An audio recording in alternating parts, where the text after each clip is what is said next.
તમે જોવો છો એમ તમારી સામે હુંડલા ભરીને ખેડૂતો લાવ્યા, દાણા ફૂટી ગયા, ખોટા થઈ ગયા, ફદલું હાથમાં નથી આવવાનું।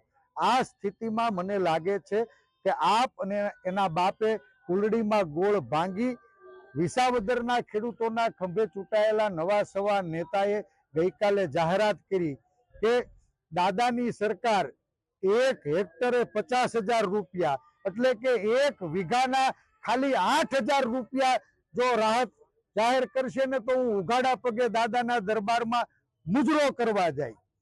મારે ખેડૂતોની વચ્ચે પૂછવું છે કે અમે વીઘે 17-18,000 રૂપિયાનો ખર્ચો કર્યો અને 8,000 રૂપિયા સરકાર વળતર ચૂકવે અને તમે દાદાના દરબારમાં મુજરો કરવા જાઓ।